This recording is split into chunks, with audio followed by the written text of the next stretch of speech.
Dans cet épisode, on va voir comment ne pas rater au montage une vidéo pour ton client. Dans cette série, je décortique, j'analyse et je critique les vidéos d'entreprise et les publicités d'Internet. L'objectif est simple, t'aider à devenir un vrai entrepreneur de la vidéo pour que tu puisses enfin profiter de ta liberté.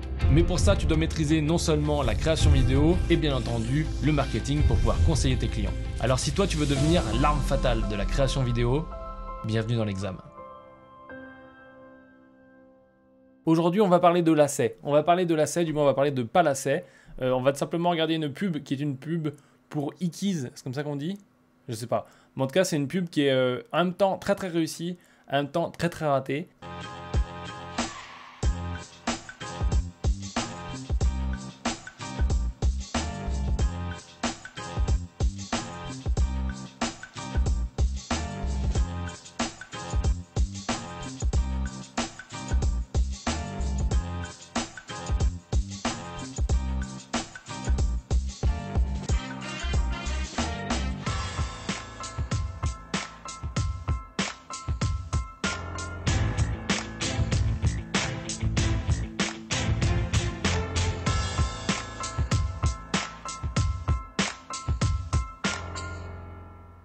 Contrairement à une autre publicité qu'on a vue qui était basée sur des chaussures, ici on a globalement des plans qui sont très propres, bien exposés et qui sont assez qualitatifs. Le premier plan, il est un petit peu court et un petit peu cut. Après, on enchaîne avec des plans qui sont encore un petit peu cut, toujours. Et on a ce moment-là où on arrive à un premier logo, qui est en anglais d'ailleurs, Lacing System, donc système de lassage. Et ce logo en anglais, très beau logo d'ailleurs, nickel, vachement bien foutu, le K absorbé comme ça par le C, c'est magnifique. Mais bon, on n'est pas là pour juger le logo. Le début de ce montage, tu t'en es rendu compte, il passe très vite. Là, je t'ai enlevé la musique, donc du coup, sans musique, c'est un peu bizarre, mais il passe très vite. Et là où je te dis que c'est très bien monté, c'est parce que c'est monté sur la musique, c'est monté sur un ressenti de la musique et pas uniquement sur le beat, et c'est très bien. Si on regarde ce début à nouveau avec le son,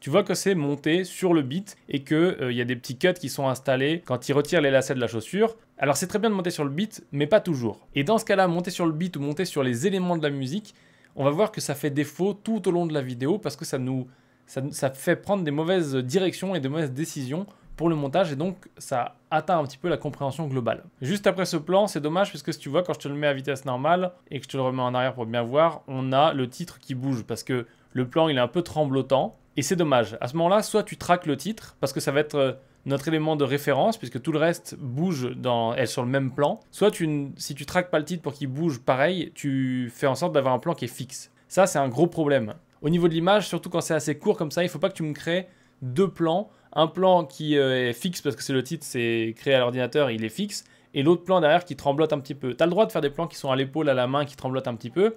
Tu as aussi le droit de les stabiliser pour mettre un titre dessus, ou tu as le droit de mettre le titre accroché dans ton décor pour être sûr qu'on n'ait pas, si tu veux, ton œil n'ait pas deux choses à analyser. Ça, c'est super important. Surtout quand tu as des plans super courts comme celui-ci. Cela dit, très gros point important et très bonne chose. On a ici un titre sur fond blanc qui est noir, donc très bon contraste. Le décor est sympa. J'aime bien le côté texture, etc. On voit bien les lacets parce que c'est contraste. Par contre, c'est dommage de ne pas avoir le logo qui est sur la petite boîte à droite, de l'avoir un petit peu plus contraste, peut-être noir par exemple. Et bien sûr, après, on a ce plan qui lui est un plan qui nous fait transférer directement, tu vois, on arrive directement au logo avec une apparition simple, il n'y a pas de volet. Et donc ça, c'est très intéressant parce qu'on reste sur la même texture et c'est vraiment un truc où tu sens qu'il y a eu soit une réflexion en amont, mais en tout cas, c'est bien travaillé, c'est une bonne méthode de faire ça. Après, on enchaîne avec de la démonstration. Ce qui est très intelligent au niveau communication, tu vois, c'est que c'est des enfants. Donc tout de suite, tu communiques des couleurs différentes dans les lacets. Tu communiques la facilité, tu communiques qu'on travaille sur différentes chaussures, enfin qu'on peut installer sur différentes chaussures. Et surtout, encore une fois, on voit la simplicité d'installation. Après, on revient sur cette personne-là qui était dans le décor du début. Et on a des textes en bas qui sont pas super lisibles. Parce que bon, bah voilà, ils sont pas lisibles, ils sont en blanc sur couleur claire. Alors qu'avant, ils étaient noirs. Donc ça, c'est dommage de ne pas avoir réfléchi et d'avoir fait la même chose deux fois pareil. Mais on a bien un magnifique plan de démonstration. Si tu regardes bien, c'est juste un tout petit peu trop monté. Donc on a au début ce plan-là, donc là, un magnifique plan où on comprend la situation, c'est très bien cadré, super. Un peu de surexposition, mais pas trop, ça va dans le style. Après, on est bien en détail. Donc là, on a une insert qui est bien en détail. Après, on revient là-dessus avec un autre plan. Donc ça, c'est bien.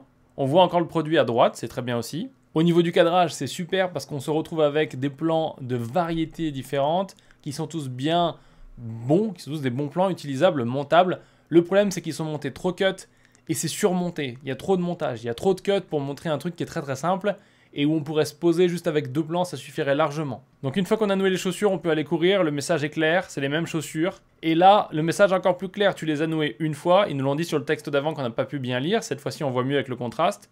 Tu les as nouées une fois et tu vas plus jamais les nouer. On voit typiquement la différence entre celui qui est en train de courir, qui est devant nous, et l'autre derrière qui fait son lassage. Le problème, c'est que si je te mets ce plan en vitesse réelle, à partir d'ici, tu vois que tout simplement, on n'a pas forcément bien le temps de lire le problème. C'est là qu'il nous aurait fallu 2 plans. C'est là qu'il aurait été intéressant d'avoir 2 plans pour avoir la personne qui est au fond ici, simplement peut-être dans un autre axe, tu vois, en étant loin devant, on voit qu'elle, elle reste derrière et que l'autre, lui, avance. Ça aurait été intéressant. Tout ça en restant sur les pieds, bien sûr, mais ça aurait été assez intéressant. Encore une fois, on renforce la comparaison, on renforce l'histoire d'avant. Tu vas courir, tes lacets se défont tout le temps, c'est pas agréable, etc.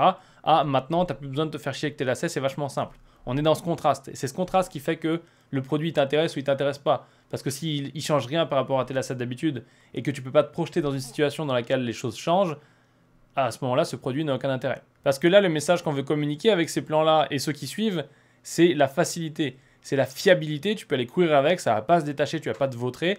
Et c'est la simplicité. Tu peux retirer, enlever tes chaussures, retirer, enlever tes chaussures. D'un point de vue des plans, là, d'un coup, on est en studio, on est en extérieur, on passe en studio. Alors, c'est bien parce qu'on voit bien les plans, on les comprend bien.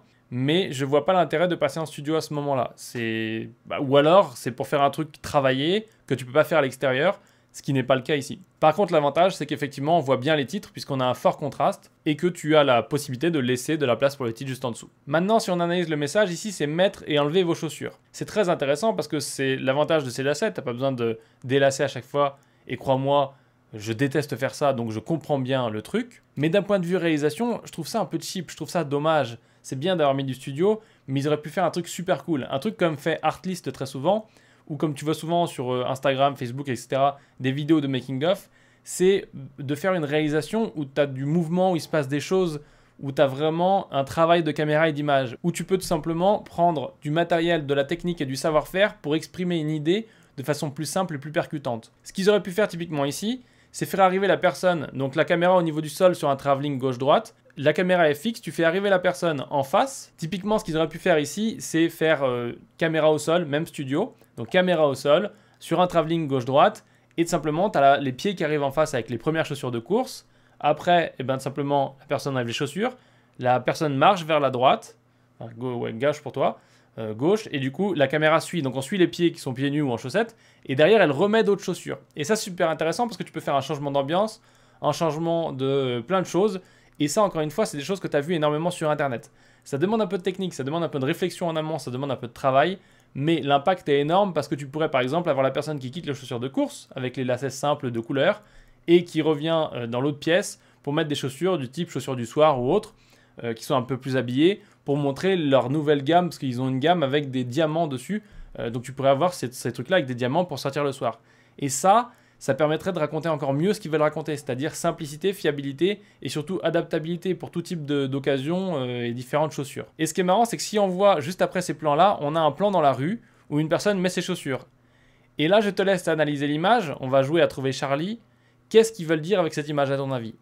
Ce qui est intéressant, c'est qu'ils veulent dire exactement ce que je suggérais dans la slide d'avant, enfin dans les plans d'avant. Ils veulent dire que regarde, tu as tes chaussures de travail que tu viens de quitter, tes talons, et là tu peux mettre directement tes chaussures facilement pour aller courir. Le problème c'est que, ils auraient mieux fait de prendre ce plan-là et ceux d'avant et prendre la journée qu'ils ont pris pour faire ces plans et faire un des plans plus intelligents avec de la réalisation et des effets à l'intérieur du plan plutôt que de faire juste des cuts et du montage. Et là, le problème, c'est que ce plan, il est super mal cadré. On voit plus la ville qu'on voit les chaussures. On voit pas l'élément important qui sont les chaussures à talons. Il n'est pas super lisible. Et encore une fois, comme il est assez rapide et comme il est mal cadré, il n'est pas lisible. Il est beaucoup moins lisible d'ailleurs que ceux-là, qui sont sur un fond neutre, clair, on comprend ce qui se passe et on voit le titre. Là, on voit plus les gens à gauche, on voit plus le soleil, les bâtiments, etc.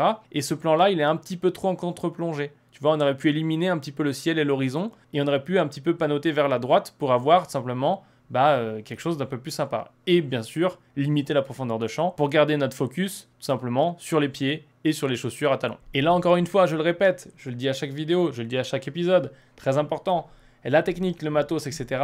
servent à faire passer les messages. Donc là, le savoir-faire, il est important et il est important de penser à des bonnes astuces pour pouvoir montrer et vraiment communiquer ce qu'on veut communiquer. Là, il y a un message, ce plan, il dit quelque chose. Mais il dit quelque chose si tu prends le temps de le voir. Et tout le monde n'a pas vu, je ne sais pas si tu l'as vu au début, mais tout le monde n'a pas vu ce que voulait dire ce plan. Tu as vu une personne qui met ses chaussures. Et le message dans le plan, il n'est pas là. Le message dans le cadrage, c'est pas assez évident. Donc ça, c'est des choses qui sont importantes, très importantes. Ensuite, on a un plan qui est assez sympa aussi, c'est la taille unique. Donc tu vois tout le monde avec des pantalons, des chaussures, des chaussettes différents. Et là, on est aussi sur un plan qui n'est pas super bien cadré, mais on voit bien taille unique, tu vois. Il est vraiment visible. Pareil, je trouve ça dommage d'avoir un plan un peu branlant et de ne pas avoir mis taille unique dans le décor, tu vois, avec un tracking intégré et tout. Je trouve ça intéressant, la profondeur de champ et qu'on n'ait rien devant. Maintenant, si tu regardes, c'est un peu trop clair devant. Donc là, il aurait fallu faire un petit dégradé de luminosité pour tout simplement faire en sorte que devant, ce soit plus contraste que derrière. Et ça aurait été vachement plus sympa pour bien voir taille unique. Une autre chose qui est dommage, c'est que là, tu pourrais filmer ça avec une longue focale depuis l'autre côté de la rue, avoir la caméra qui est plus basse et qui est moins en plongée, ce qui te donnerait plus une vue sur les chaussures et moins de parquet, enfin moins de béton et de goudron. Et là, on arrive dans la portion que je préfère dans cette vidéo et qui confirme ce que je pensais en la regardant la première fois. La personne qui monte est très bien, elle monte très bien, elle a dû faire avec ce qu'elle avait et c'est magnifique, c'est du bon travail, mais c'est pas du bon travail à mon avis pour ce qu'ils veulent faire. C'est là toujours le problème qui existe entre les gens qui sont passionnés par la vidéo, qui sont des techniciens et qui aiment faire des vidéos, et ceux qui aiment utiliser la vidéo pour communiquer. Comme j'ai la chance de faire les deux, là je peux te dire que la personne ne fait pas ce qu'il faut. C'est un très bon technicien ou technicienne, mais qui ne fait pas ce qu'il faut pour servir le client correctement. C'est une erreur. Et l'erreur, elle est simple, c'est que monter sur la musique, c'est bien, c'est stylé, c'est bien pour un clip, mais par contre, monter sur la musique pour ça, c'est dommage parce qu'on perd quelque chose, et là on perd de la signification. Typiquement, la séquence qui vient, c'est une séquence en musique pure qui n'a aucun sens au moment où elle est placée dans la pub. Mais si tu écoutes bien le son, tu vas voir que c'est monté en musique. Et donc, je te laisse juste regarder cet extrait pour que tu vois.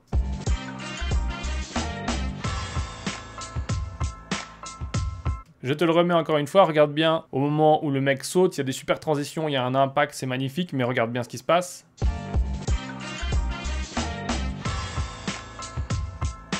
Typiquement, ça c'est du montage de qualité de ouf, de montage sur la musique, c'est-à-dire que c'est pas monté sur le beat, c'est monté sur ce que tu ressens de la musique, c'est monté sur les instrumentations, c'est monté sur l'instru et sur les changements de rythme, etc. Tu vois que le ralenti il arrive nickel, très bon travail. Mais le problème c'est qu'à ce moment-là, ça n'a strictement aucun intérêt. Et ça aurait un intérêt si c'était une publicité de type un petit peu luxe, où l'idée c'est de faire du montage stylé qui veut rien dire. Mais là le problème c'est qu'ils veulent vendre le produit, ils ont un discours qui est clair, et là, ils viennent parasiter le discours qui est clair, ou en partie clair quand tu peux lire les titres. Ils viennent le parasiter à cause de ça. Grosse erreur, gros problème. Faut pas faire ça, interdit.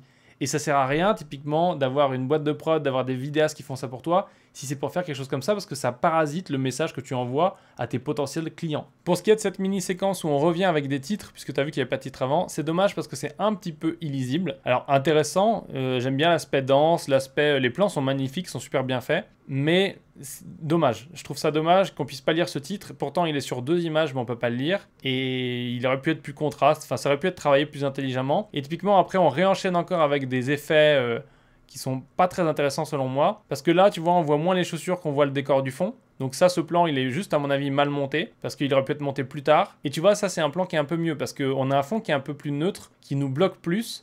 Le problème, c'est qu'on met un titre blanc sur des chaussures blanches. Qui utilise son cerveau quand il fait ça? Là, ça, c'est un problème. Alors qu'en bas, tu aurais pu mettre le titre. Valait même mieux le mettre sur les chevilles pour qu'on puisse le lire plutôt que le mettre ici. Donc ça, cette mini-séquence-là, encore une fois, montée très cut, je trouve ça dommage. Elle est intéressante, mais je trouve ça dommage. Et ça aurait été plus intelligent, avant qu'on repasse encore aux enfants derrière, ça aurait été plus intelligent de faire tout dans ce décor-là au final. Tu vois, tous dans ce décor-là, tu pouvais prendre des gens, tu avais le contraste des matelas qui étaient noirs, et tu pouvais faire ces levées de pointe de pied et ces machins directement derrière. Ça aurait été nickel. Ensuite, les enfants, je trouve ça très intelligent, c'est sympa. C'est un peu limité d'avoir 2 plans d'enfants, c'est ceux qu'on a vus au début, mais bon, écoute, c'est pas mal. Et là, on repasse sur le moment, les plans intelligents et les plans qui vont être vraiment utiles pour parler du produit. Ça, c'est un plan qui est sympa. On voit pas trop le produit, mais on comprend ce qui se passe. C'est pour nous montrer l'élasticité du produit. Et franchement, ça marche très bien. Et après, on passe sur des plans un peu, voilà, vraiment qualites, qui ont été faits en studio, qui sont vraiment propres, très beaux. Et on a toujours la même phrase, on a des titres qui sont placés intelligemment, toujours au même endroit. Et ça, c'est important, toujours placés au même endroit, puisque derrière, ils vont changer, tu vois, donc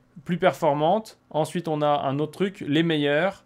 etc., etc. Donc on a un titre qui change. Le problème de ce titre qui change, c'est que même si tu le vois, ça aurait été mieux de le mettre en couleur, la partie qui change. Donc quand ils disent les meilleurs, ultimes, etc., tu le mets en couleur, comme ça on voit direct la partie qui change. Puisque dans ce cas-là, on s'en fout un peu de voir les chaussures, parce que les chaussures c'est plus un décor de fond. Et après on arrive sur ce logo, on voit que là on a le flou magnifique du passage de point, parce que le point est en haut de la chaussure, et là le point arrive sur le bas de la chaussure, et c'est juste parfait pour accueillir le logo, et du coup on a même un flou en plus, à mon avis, un flou qui a été rajouté, et c'est parfait pour accueillir le logo. Maintenant on voit qu'on a des zones très lumineuses sur le bord de la chaussure, et qui nous empêchent de bien lire le logo, mais on comprend globalement ce qui est écrit, on comprend que c'est le logo de la marque, puisqu'on l'a vu au début très clairement. Et on finit sur quelque chose de voilà, parfait, c'est le logo minimaliste, et ça, c'est plutôt nickel. Voyons maintenant mon conseil. Qu'est-ce que j'aurais fait? Tout simplement, j'aurais fait un truc sympa. J'aurais fait ça. Je trouve que c'est très quali, c'est vachement bien foutu. À mon avis, il y a des trucs qui auraient pu être plus réfléchis ou mieux travaillés. Je ne me serais pas collé à la musique, puisque on n'oublie pas, on essaye de faire passer un message. Et notre client Ikiz, il veut vendre des trucs. Et typiquement, pour vendre des trucs, il faut qu'on comprenne son message, on comprenne son produit, on voit son produit, on puisse se projeter, on puisse le comparer à notre situation d'aujourd'hui. Et si on n'a pas ces points-là qui sont genre la base de la base de la base de la base de la base, on fournit une vidéo et une publicité et un moyen d'arriver à leurs objectifs qui est minimisé. Donc ça, je trouve ça dommage. Si maintenant je prends plan par plan, parce que je veux vraiment aller en détail sur cette publicité, je sens que c'est intéressant. Et après, on verra la petite surprise et le conseil ultime. Donc si on prend plan par plan, simplement ici, ça reste. Ok, c'est sympa. Ça reste, c'est sympa, c'est fixe. J'aurais fait le premier plan un peu moins cut, j'aurais fait en fixe. Ça reste, c'est très sympa, mais je l'aurais fait en fixe aussi. Ça, c'est très sympa, ça reste aussi. Là, ça dégage, aucun intérêt. Ou alors, j'ai fait une séquence à la fin avec les gamins. Mais je trouve ça intéressant de faire de la diversité. Mais je pense qu'il vaut mieux faire deux publicités, une qui cible les enfants et une qui cible les adultes. Et je pense que ça peut être très intéressant. Donc, je serais resté sur cette ambiance, avec elle qui fait de la course, etc. Et j'aurais raconté l'histoire d'un personnage, si tu veux, et de ses chaussures, de ce personnage, parce qu'elle a plusieurs chaussures. Et je pense que si on restait sur cette dame, après, qui va faire de la course, qui passe à côté de quelqu'un d'autre, etc., on pouvait, toujours sans voir sa tête, mieux raconter l'histoire. Là, bien sûr, je dégage tout ça et je fais le plan dont je t'ai parlé plus tôt, etc., etc. Donc ça, c'est vraiment dans la meilleure situation possible. Je dégage tout ça. Ça, pareil, ça devient le plan que j'ai fait avant. Là, tu peux imaginer qu'on a des chaussures de couleurs bien différentes et qu'on n'a que 2 ou 3 personnes, pas autant parce que ça devient illisible, mais 2 ou 3 personnes et qu'elles soient hyper contrastes, tu vois, et habillées différemment. Et comme ça, on voit une personne qui marche vers nous et après, on voit une autre personne qui arrive derrière elle et une autre personne qui arrive derrière elle. Et du coup, on comprend. Si tu veux, ça fait un petit peu comme dans la pub qu'on a vue sur les voitures électriques à Paris où vous faisait la patrouille de France, où tu avais une voiture qui arrivait comme ça, une autre comme ça, une autre comme ça. C'est encore une fois de la réalisation dans un plan. C'est pas juste des mouvements de caméra, etc. Et ça, c'est l'ultime truc génial parce que c'est ce qui va donner un côté naturel et ce qui, dans un plan fixe, fait qu'on attire l'attention à différents endroits et ça, c'est magnifique. Ça, c'est pareil, ça saute, c'est illisible, il y a trop de choses. Tu vois, il y a trop de couleurs, il y a trop de choses, c'est pas lisible. Le produit en question et le lassage de chaussures, c'est trop bas. Tu vois, genre la chaussure, elle est au bord cadre en bas, ça va pas. Ça, c'est pareil, j'en change parce que j'en ai pas besoin. Le mec qui saute, ça ne me raconte pas grand-chose. Alors oui, on sait que c'est l'aspect sport, etc. Mais on pourrait toujours être en train de suivre cette demoiselle du début, qui est là, et la suivre à sa salle de sport, tu vois. Et là, on aurait un truc intelligent. Pareil, on aurait pu avoir un plan de elle qui monte les escaliers, on aurait pu avoir un plan de elle qui fait son yoga comme ça en se levant. Et après, les enfants, encore une fois, on choisit, soit on les laisse, soit on fait une autre publicité spéciale enfant. Et après, on revient là-dessus. Les plans produits, je les trouve très très bien. Un peu légers, j'aurais mis un peu deux autres plans de ce style-là. Mais globalement, les plans produits, je les trouve bien avec les titres. Et là, c'est pareil, c'est du bon boulot les titres, donc on change peut-être juste la couleur. Et potentiellement faire en sorte que, tu vois, il se passe ça à chaque fois. Là, tu as le titre qui est dans une zone où il n'y a rien. Idéalement, c'est mieux si on arrive à faire ça à chaque fois. Ça veut dire qu'en gros, tu vas avoir un peu plus de marge et du coup, ça te permet de mieux caler ton titre. Encore une fois, du très bon boulot. C'est un parti pris d'avoir fait un truc un peu méli-mélo, homme, femme, enfant. Ça fait un peu vidéo Kickstarter, malheureusement, où en général, ils essaient de tout mettre dans une vidéo parce qu'ils n'ont pas de budget. Mais quand tu fais de la pub sur Internet, de manière générale, il faut que tu cibles. Il faut que tu cibles les personnes qui vont... Voilà, tu cibles les 12-16 ans qui ont déjà acheté des... Bref. Tu fais des ciblages et dans la publicité, dans la partie créative, ça doit se représenter les ciblages, on doit les voir. Typiquement, là, ça sert à rien de mettre des enfants, sauf si tu cibles que des parents. Mais si tu cibles que des parents, fais une pub enfant et cible les parents. Ça, c'est un truc qui est important. Là, moi, je pense pas que ce mélange soit intéressant. Je pense qu'il perturbe encore. Et encore une fois, et je le dis toujours, et c'est pas ça le gros conseil, mais less is more. Il faut faire plus simple, plus simple. Là, le message, il passe, mais il passe de façon un peu encombrée. Donc maintenant... la petite surprise que j'ai pour toi, c'est que à base de leur montage et de leur version, donc j'ai pas de rush, j'ai rien, j'ai refait un petit montage un peu simplifié juste pour dégager des plans et te montrer à quoi ça ressemblerait si j'avais voilà, rattrapé ce truc-là comme ça qui tombe. Mais j'ai pas les rushs, j'ai fait ce que j'avais quoi. J'ai donc refait le petit montage dans DaVinci avec ce que j'avais sous la main. Ne regarde pas les titres parce que les titres je peux pas les changer et du coup ils font plus sens dans la manière dont j'ai fait le montage. Mais regarde ce que ça raconte et regarde à quel point c'est plus simple.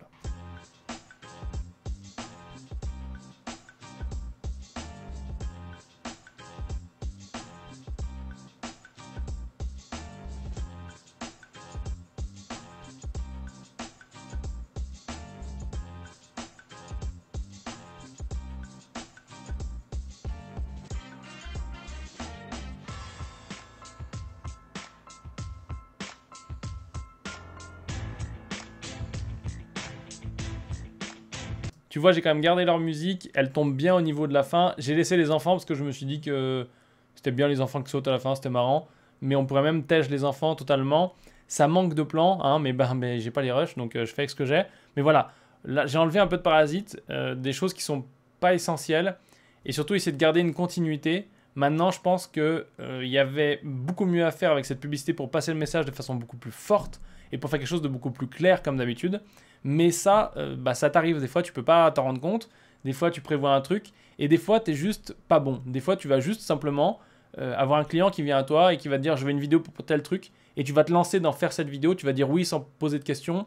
Et ça, c'est pas bon, mais c'est le problème fondamental. Et du coup, mon gros conseil, mon ultime conseil pour faire en sorte de ne pas faire des vidéos qui sont de mauvaise qualité ou qui sont pas bonnes comme ça ou qui sont pas aussi optimales qu'elles pourraient l'être, c'est simplement de prendre plus de temps pour préparer une vidéo que pour la tourner.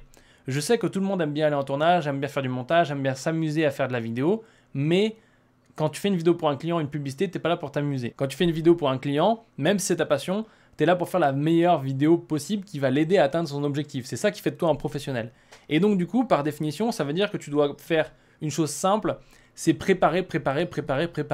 Donc il faut repérer, il faut faire des tests de plan, il faut que tu demandes un exemplaire du produit au client pour faire des tests de plan, voir ce qui marche bien, ce qui ne marche pas. Et surtout, il faut que tu prennes une chose qui est très importante en considération, c'est que, et en tout cas pour moi c'est très vrai, c'est que sur un tournage, tu es moins performant que quand tu es assis devant ton ordinateur pour faire du montage et que tu peux analyser tes images sur grand écran. Parce que quand tu es sur ton écran comme ça de ta caméra, ou de ton enregistreur Atomos, ou de n'importe quoi, tu ne vois pas la même chose que quand tu es sur un grand écran et que tu es posé, que tu es chez toi, relax, etc. Donc il ne faut pas hésiter à faire un truc qui est très important, c'est faire des tests. C'est faire des tests et voir comment tu as mal cadré à un moment donné, faire des différents tests de cadrage, etc. Et bien entendu, écrire un scénario et bien entendu avoir un process de travail. Parce que si tu as un process de travail, si tu sais ce que tu fais et si à chaque fois tu es blindé sur la préparation, tes vidéos elles vont monter en qualité, quel que soit ton niveau et quelles que soient tes capacités, parce que tu auras fait des tests et c'est plus tes capacités qui dictent le truc. Et donc du coup tu vas pouvoir vendre plus cher, tu vas pouvoir apporter plus de valeur à tes clients et tu vas potentiellement avoir des clients différents qui te font beaucoup moins chier. Donc ça c'est des choses qui sont importantes. Je voulais t'en parler là parce que effectivement la préparation, même moi je t'avoue il y a des choses où des fois je vais en tournage, j'ai pas assez préparé, où j'ai travaillé avec des équipes et je m'occupe pas du tournage et j'ai pas assez blindé le truc. Et ça c'est vraiment un facteur qui peut tout buter parce que tu vas pas aller retourner des fois, c'est pas possible. Donc voilà, ça c'est ce que j'avais à te dire. Sinon, bah écoute, on a vu je pense pas mal de choses sur cet épisode. N'hésite pas à me dire si tu l'as apprécié parce que je sens qu'il est un peu plus long que les autres. Et je te laisse avec le outro. Cet épisode est terminé et je veux finir par te dire une chose importante, c'est tout simplement pourquoi j'ai voulu faire cette série. J'ai voulu faire cette série parce que je sais que critiquer des vidéos et avoir une réflexion qui est aussi bien technique et marketing et comprendre que tu ne dois pas faire que des vidéos parfaites et que avoir l'air d'un professionnel c'est beaucoup moins bien qu'être un vrai professionnel, je sais que ça c'est des choses qui sont fondamentalement importantes. Et je sais que ces choses-là, en le voyant, on va pouvoir simplement t'apporter quelque chose qui est une réflexion différente quand tu vas travailler avec un client. Cette réflexion différente, elle te permet aujourd'hui de plus faire partie de ces entrepreneurs qui galèrent. Parce qu'aujourd'hui, dans la vidéo, il y a beaucoup de gens qui ont fait ça par passion. Et du coup, ils se retrouvent aujourd'hui à galérer avec des clients qui ne payent pas, des clients qui changent d'avis, des clients qu'il faut éduquer, des clients qui te disent au premier rendez-vous « oui, mais vous êtes plus cher que mon cousin qui a 14 ans ». Et sans cesse, tu as des problèmes comme ça. Sans cesse, tu es en train de faire des vidéos à la chaîne qui ne sont pas intéressantes parce que ton client ne veut pas être créatif. Et c'est pas quelque chose qui est intéressant. Et aujourd'hui, potentiellement tu galères financièrement, potentiellement tu galères artistiquement et tu es en train de passer toute ton énergie, ton temps dans un truc où au final tu ne gagnes pas assez d'argent ou alors tu gagnes assez d'argent mais tu perds ta liberté. Et ça décourage plein de gens qui veulent se lancer et c'est vraiment dommage parce que du coup tu te retrouves avec des entrepreneurs de la vidéo qui galèrent et d'autres gens qui voudraient le faire, mais ne se lancent pas. Et je sais que cette série, elle peut aider là-dessus, en tout cas c'est une partie de la solution, parce que bien sûr, tu peux aller vers cette situation où tu n'as plus de clients relous, où tu as des clients qui choisissent de bosser avec toi, où ils te payent beaucoup plus que ce que tu peux imaginer aujourd'hui, parce que tu vas les aider avec des trucs qui ont vraiment de la valeur pour eux. Et cette série, elle te permet de te poser les bonnes questions quand tu fais une vidéo, quand tu vois une vidéo, pour savoir justement ce qui apporte de la valeur à ton client. Parce que si ça n'apporte pas de valeur à ton client, crois-moi, il ne te payera jamais, et s'il te paye, il en a un petit peu rien à foutre de toi. Maintenant, c'est clair que tu n'es pas obligé d'être un galérien de la vidéo, il y a d'autres solutions. Tu peux suivre cette série, tu peux aussi venir en coaching avec moi, être simplement comme ceux qui sont dans le programme ou ceux qui sont en coaching privé avec moi ou dans les petits groupes de coaching, où ça te permet à différents niveaux d'engagement de pouvoir avancer et de pouvoir être guidé et ne pas être seul pour aller vers ton objectif à toi. Je parle de ton objectif à toi qui est au fond de ta tête, celui que tu ne veux pas révéler, celui qui est caché, celui que tu chéris. Celui-ci, tu peux l'atteindre, mais tu pourras difficilement l'atteindre seul, ou en tout cas, ça te prendra beaucoup plus de temps. Donc moi, je te propose d'aller plus loin ensemble, et tu peux cliquer juste en dessous pour avoir plus d'infos.